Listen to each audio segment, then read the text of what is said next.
तो भाई स्वागत है आपका एक और फ्रेश वीडियो में, जहां एक बार फिर से हम आपके लेके आए हैं cricket world champions trophy 2025 India versus England series और आईपीएल 2025 की कुछ बहुत ही बड़ी और कुछ बहुत ही इंपॉर्टेंट अपडेट्स। अब अगर नजर डालें सबसे पहली और सबसे बड़ी अपडेट पे, तो ये तो तुमको पता ही है कि आईपीएल का पिछला सीजन जीता था नन अदर देन केकेआर ने, और केकेआर ने जो टाइटल जीता था, केकेआर की बॉलिंग यूनिट में जो सबसे बड़ा हीरो रहा था वो थे none other than Varun Chakravarthy. उसके बाद वरुण चक्रवर्ती को इंडिया की T20 टीम में भी का मौका मिला और हर मौके को उन्होंने इतने बेहतरीन तरीके से लपका कि भैया कंफर्म कर दिया कि आने वाले लंबे वक्त तक वो इंडिया की T20 टीम का हिस्सा रहेंगे। लेकिन भाई मैं तुमको बताना चाहूंगा कि जो वरुण चक्रवर्ती हैं वो सिर्फ T20 के दरवाजों को तोड़ के अंदर नहीं आ रहे हैं, बल्कि साथ ही साथ वो ओडीआई फॉर्मेट के दरवाजों पे भी दस्तक दे रहे हैं, क्योंकि करंटली वरुण चक्रवर्ती पार्टिसिपेट कर रहे हैं विजय हजारे ट्रॉफी में। और भाई वहां अगर उसकी परफॉर्मेंस देख लो, इतनी कमाल की परफॉर्मेंस दी है। पहले मैच में यूपी के खिलाफ 2 फॉर 36 किया, उसके बाद जम्मू एंड कश्मीर के खिलाफ 2 फॉर 39 किया, फिर विदर्भ के खिलाफ 1 फॉर 49 किया, फिर मिजोरम के खिलाफ मात्र 9 रन देके 5 विकेट अपने नाम करे, और उसके बाद जब छत्तीसगढ़ से मैच हुआ तो वहां 34 रन देके 3 विकेट अपने नाम करे, और भाई राजस्थान के खिलाफ 52 रन देके 5 विकेट एक बार फिर से अपने नाम किए। वरुण चक्रवर्ती की विजय हजारे ट्रॉफी में इस कंसिस्टेंट परफॉर्मेंस के बाद कई लोगों का मानना है कि वरुण चक्रवर्ती हमको चैंपियंस ट्रॉफी 2025 में इंडियन टीम का पार्ट बनते हुए देखने को मिल सकते हैं। आप लोग का इस बारे में क्या सोचना है कमेंट सेक्शन में जरूर बताइएगा। वैसे भाई वरुण चक्रवर्ती की इस परफॉर्मेंस से सिर्फ इंडियन फैंस को खुशी नहीं मिल रही होगी, बल्कि केकेआर फैंस भी काफी खुश हो रहे होंगे, क्योंकि आईपीएल 2025 में भी वरुण चक्रवर्ती केकेआर का ही पार्ट हैं। खैर भाई, जहां केकेआर की बात निकली आई है, तो कल के दिन x KKR player Manoj Tiwari ने गौतम गंभीर पे कुछ बहुत ही बड़े इल्जाम लगाए हैं। गौतम गंभीर की कप्तानी के ऊपर कुछ बहुत ही बड़े कमेंट्स करे हैं। जब वो केकेआर की कप्तानी किया करते थे, उस इंसिडेंट को लेके मनोज तिवारी ने कुछ टिप्पणी करी है जो मैं आपको बताना चाहता हूं। मनोज तिवारी ने कहा कि गौतम गंभीर ने केकेआर को अपनी कप्तानी में जो ट्रॉफी जिताई थी वो उन्होंने कोई अकेले दम पे नहीं जिताई थी, हम सबका कंट्रीब्यूशन था, मेरा, कालिस का, नारायण का। लेकिन हमेशा ऐसा एनवायरनमेंट बनाया गया, ऐसा पीआर करा गया कि जीत का जो सारा क्रेडिट था वो अकेले गौतम गंभीर लेके चले गए। मनोज तिवारी के इस स्टेटमेंट के बाद हर कोई यही कह रहा है कि मनोज तिवारी ने गौतम गंभीर को उन्हीं की दवाई का स्वाद चखा दिया है। अब जैसे ही मनोज तिवारी ने गौतम गंभीर के ऊपर ये कमेंट करा, तो एक और केकेआर का प्लेयर मनोज तिवारी को जवाब देने के लिए सामने आ गया, और वो प्लेयर था हर्षित राणा। हर्षित राणा ने अपने इंस्टा अकाउंट पे एक स्टोरी शेयर करी, जहां उन्होंने गौतम गंभीर की तारीफ करते हुए कहा कि कोई भी यूं मुंह उठा के अपनी पर्सनल इनसिक्योरिटीज के चलते गौतम गंभीर को क्रिटिसाइज ना करे, क्योंकि गौतम गंभीर जो हैं वो एक कमाल के प्लेयर हैं, उनको क्रिकेट की काफी नॉलेज है। वो हमेशा जो भी करते हैं वो अपनी टीम की भलाई में करते हैं, वो हमेशा यंग लोगों को सपोर्ट करते हैं, और वो हमेशा क्रेडिट लेने से दूर भागते हैं। अब देखो भाई, यहाँ पे गौतम गंभीर के बारे में जो अच्छी बातें कही भी हैं वो हर्षित राणा ने कही हैं। अब हर्षित राणा ऐसा क्यों कह रहे हैं हम सब समझ सकते हैं। एक अच्छा खासा यहाँ पे मौका गौतम गंभीर ने हर्षित राणा को इंडियन टीम में दिया, फिर चाहे T20 फॉर्मेट हो, चाहे ओडीआई फॉर्मेट हो, चाहे फिर टेस्ट फॉर्मेट हो, जबकि हर्षित राणा ने कहीं भी ऐसा कोई कमाल नहीं किया, और ना ही ऐसा कोई बहुत बड़ा कमाल कर रखा था कि अचानक से वो तीनों फॉर्मेट के स्क्वाड में शामिल हो जाएं। लेकिन गंभीर भाई उनको ले आए, तो हो सकता है कि हर्षित राणा का गंभीर के लिए और ज्यादा सॉफ्ट कॉर्नर हो, इसीलिए उन्होंने ऐसी स्टोरी लगाई हो। वैसे क्या आप लोग यहाँ पे मनोज तिवारी की बात से एग्री करते हैं? जो भी आपका सोचना है कमेंट सेक्शन में जरूर बताएं। इससे आगे बढ़े तो भाई, कल के दिन एक बहुत ही बड़ी खबर सामने आती है कि भाई इंग्लैंड के खिलाफ जो 5 मैचों की T20 सीरीज होनी है, उसकी तैयारी के लिए विराट कोहली जो हैं वो इंग्लैंड के काउंटी क्रिकेट में पार्टिसिपेट करेंगे। यानी भाई लंबे वक्त के बाद, या फिर शायद बहुत लोग पहली बार ऐसा होगा कि इंग्लैंड का काउंटी क्रिकेट देख रहे होंगे सिर्फ एक इंसान के लिए, और वो है विराट कोहली।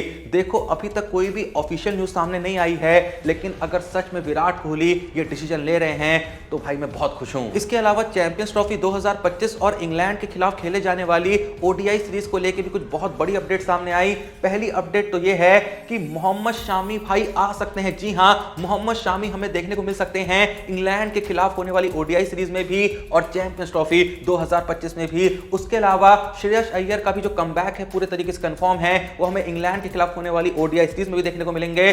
और अगर कुछ बहुत खराब उन्होंने उस ओडीआई सीरीज में नहीं किया तो चैंपियंस ट्रॉफी 2025 में भी देखने को मिलेंगे। देखो भाई, अय्यर का कमबैक तो होना ही होना था, क्योंकि जिस तरीके से साल 2024 में हर फॉर्मेट में फोड़ के आए हैं भाई गजब। अगर रणजी की बात करें तो वहां पे 452 रन मार के आए, 90 की एवरेज और 88 की स्ट्राइक रेट से। सैयद मुश्ताक अली ट्रॉफी में गए, जो कि एक T20 फॉर्मेट की टूर्नामेंट है, वहां 345 रन मार के आए, 49 की एवरेज और 188 की स्ट्राइक रेट से। और अब जब वो विजय हजारे ट्रॉफी में खेल रहे हैं, जो कि एक ओडीआई फॉर्मेट की टूर्नामेंट है, वहां अब तक भाई 325 रन मार चुके हैं, एवरेज भी 325 की चल रही है, मात्र एक बार आउट हुए हैं और स्ट्राइक रेट भी यहां पे चल रही है 131.6 की। इसके अलावा कुछ और अपडेट सामने आई कि जो आकाशदीप हैं वो इंजरी के चलते व्हाइट बॉल क्रिकेट से दूर रहेंगे, ना ही हमको इंग्लैंड के खिलाफ होने वाली ओडीआई सीरीज में दिखेंगे और ना ही चैंपियंस ट्रॉफी में। और ऐसा उन्होंने कुछ खास कमाल नहीं कर रखा है कि अगर वो ठीक भी होते तो उनको यूं ही सेलेक्ट कर लिया जाता, लेकिन हाँ एज अ ऑप्शन उनको सोच सकते थे, पर फिलहाल उनके बारे में सोचा भी नहीं जाएगा।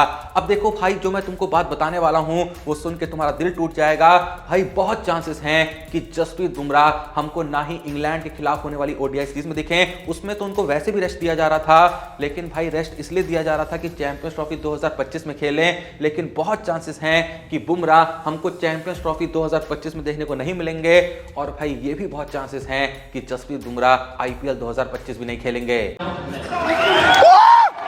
What? क्योंकि भाई कल के दिन बीसीसीआई ने जसप्रीत बुमराह को कहा है कि वो सीधे जाके एनसीए में रिपोर्ट करें, जहां पे उनका टेस्ट किया जाएगा, जहां पे स्कैन्स वगैरह किए जाएंगे, और अगर जो उनका इंजरी लेवल है वो ग्रेड 1 से लेके ग्रेड 3 के बीच में निकलता है तो कम से कम भैया 6 महीने लगेंगे रिकवरी के लिए। और अगर 6 महीने लगेंगे तो भाई चैंपियंस ट्रॉफी में भी नहीं दिखेंगे और ना ही आईपीएल में दिखेंगे। मैं तो भाई देखो यही कहूंगा कि थोड़ा बहुत भी ठीक हो जाए तो कम से कम चैंपियंस ट्रॉफी खेल लें, फिर आईपीएल ना भी खेलें, चला लेंगे। इसके अलावा कल के दिन चैंपियंस ट्रॉफी 2025 के लिए जो इंडियन टीम के टॉप 4 बैट्समैन हैं वो भी कहीं ना कहीं कंफर्म हो गए। ये टॉप 4 बैट्समैन हैं रोहित शर्मा, शुभमन गिल, विराट कोहली और श्रेयस अय्यर। ये भी कहा गया कि जो केएल राहुल हैं वो as a first wicket keeper की चॉइस रहेंगे। जी हां, प्रायोरिटी देखो विकेट कीपिंग में उन्हीं को दी जाएगी, और जो बैकअप विकेट कीपर होंगे वहां पे भाई 2 प्लेयरों को लेकर कंफ्यूजन है कि किसको इंग्लैंड वाली सीरीज के लेके जाएं, ओडीआई सीरीज के लिए, और किसको चैंपियंस ट्रॉफी 2025 के लिए सोचा जाए। ये जो 2 नाम हैं, पहला नाम है संजू सैमसन का और दूसरा नाम है ऋषभ पंत का। अगर आपके हाथ में होता यहां पे प्लेयर को चूज करना तो आप as a backup wicket keeper Sanju Samson के साथ जाते या फिर ऋषभ पंत के साथ। अपना जवाब कमेंट सेक्शन में जरूर दीजिएगा। बाकी मैं यहां पे ये भी बता दूं कि एज अ बैकअप ऑप्शन यहां पे नीतीश कुमार रेड्डी, रियान पराग और तिलक वर्मा के बारे में सोचा जा रहा है for champions trophy and England के खिलाफ जो ओडीआई सीरीज होनी है उसके लिए। अब इससे आगे बढ़े तो देखो भाई, ये तो तुमको पता ही है कि चैंपियंस ट्रॉफी 2025 में जो इंडिया के मैचेस हैं वो दुबई में खेले जाएंगे, और भाई चैंपियंस ट्रॉफी 2025 शुरू होने से पहले एक प्रैक्टिस मैच भी होगा जो इंडिया दुबई में ही खेलेगी। वैसे भाई कल के दिन सिर्फ इंडियन फैंस के लिए ही दुखद खबर नहीं आई जब उनको पता चला कि बुमराह जो हैं वो चैंपियंस ट्रॉफी 2025 और भाई आईपीएल 2025 से ही बाहर हो सकते हैं। दुखद खबर इंडिया के साथ साथ ऑस्ट्रेलिया को भी मिली, क्योंकि कल के दिन भाई पैट कमिंस की जो अवेलेबिलिटी है वो भी शक में आ गई है चैंपियंस ट्रॉफी 2025 के लिए, क्योंकि फिलहाल उनके भी स्कैन्स चल रहे हैं एंकल इंजरी को लेके, जिसके चलते श्रीलंका के खिलाफ ऑस्ट्रेलिया की जो टेस्ट सीरीज होनी है उससे भी उनको टीम से बाहर कर दिया गया है।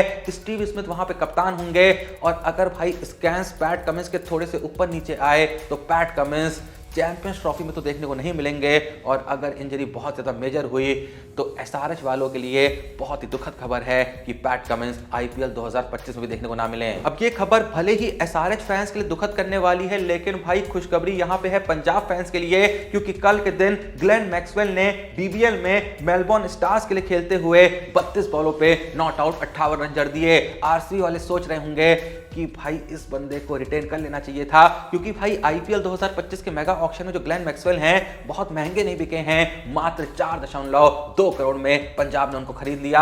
और ग्लेन मैक्सवेल जो है ना वो अब भाई टी20 में अच्छी खासी बॉलिंग भी कराते हैं, मोस्ट ऑफ द मैचेस में ऑस्ट्रेलिया के लिए 3-4 ओवर फेंक जाते हैं, बहुत ही इकोनॉमिकल रहते हैं, विकेट भी ले लेते हैं। तो ऐसे में मात्र 4.2 करोड़ रुपए दे के मैक्सवेल को अपनी टीम में शामिल कर लेना बहुत ही फायदे का सौदा है पंजाब के लिए। अब भाई अगर नजर डालें आज की लास्ट अपडेट पे, तो कल के दिन इमरान हाशमी जो कि बॉलीवुड के स्टार हैं, उनकी एक फोटो चारों तरफ सोशल मीडिया पे काफी वायरल हो रही थी, और इस फोटो को देख के हर कोई कह रहा था कि मानो ऐसा लग रहा है कि इमरान हाशमी ट्रेविस हेड की बायोपिक बनाने वाले हैं। भाई कसम से इस पिक को देख के ये इमरान हाशमी जो हैं 99% हूबहू ट्रेविस हेड ही लग रहे हैं। क्या आपको भी ऐसा लग रहा है? कमेंट सेक्शन में जरूर बताइएगा। वीडियो को लाइक करिएगा, चैनल को सब्सक्राइब करिएगा। मिलते हैं नेक्स्ट वीडियो में, तब तक के लिए जय हिंद, धन्यवाद।